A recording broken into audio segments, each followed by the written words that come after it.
Okay, you probably saw my post where I'm going to make my own nacho cheese sauce. And I'm going to cross my fingers and hope this works.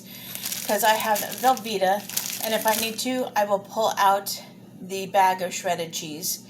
But I got our Cajun fry seasoning right here. I got our red garlic right here. The poco picante right here.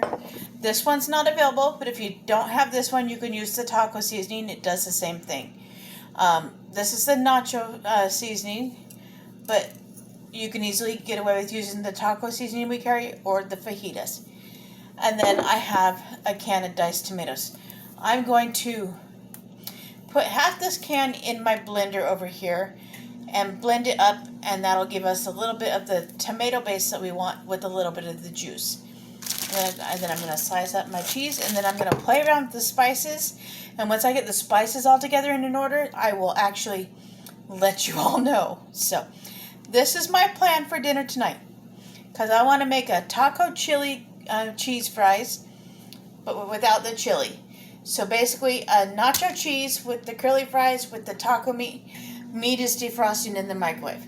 So I'm going to make that into taco meat, and it's going to be delicious.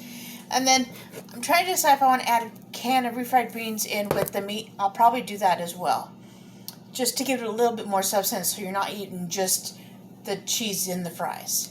So once I figure out all the happenings and go-to and the amounts, I will let you know.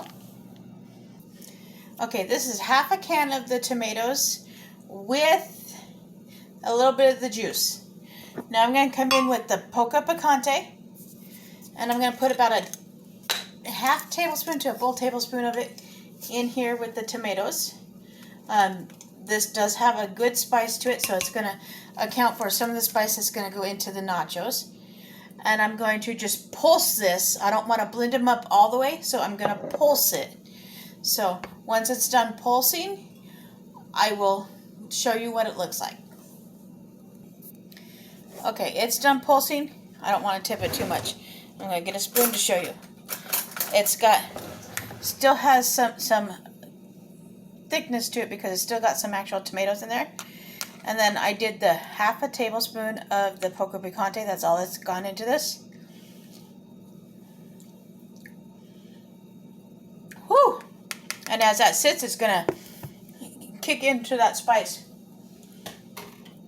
So if you want to turn this into a salsa, you would just need to add the peppers and the onions and cilantro, and then you got a perfect salsa.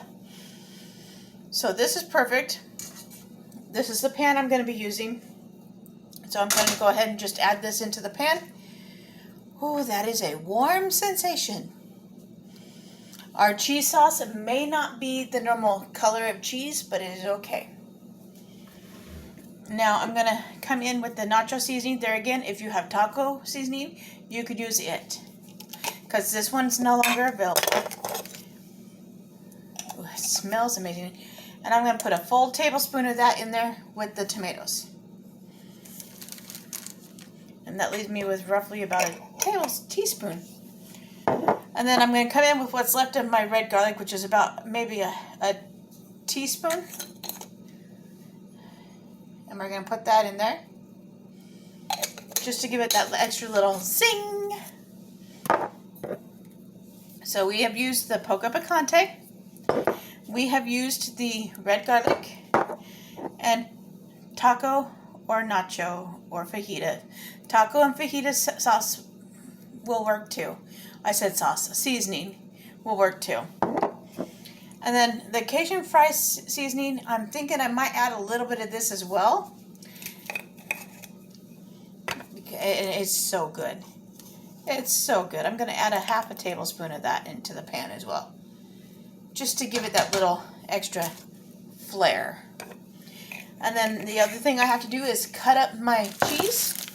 Which I know Velveeta's not the best cheese for you, but I have it.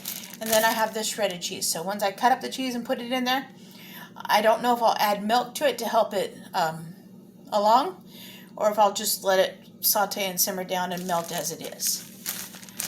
If I add the milk, I will let you know. Okay, I decided I'm going to come in with a half cup of milk. I'm using one of our measuring prep bowls. They're 1 cup prep bowls. And I'm going to pour out half a cup of milk. And that's going to go in there as well. And then I grabbed out the shredded cheese. And I'm going to put about 1.5 to 2 handfuls in as well. And no, I did not cut up all the Velveeta cheese, just a good portion of it. Handful into the pot.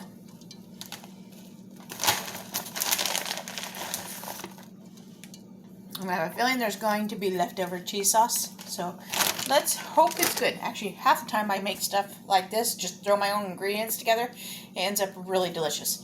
So I'm going to turn this on low and let it start cooking and doing its thing. And then I will show you what it looks like when it's done. Okay, both my son and myself have just tried this nacho sauce that I just made, and it is amazing.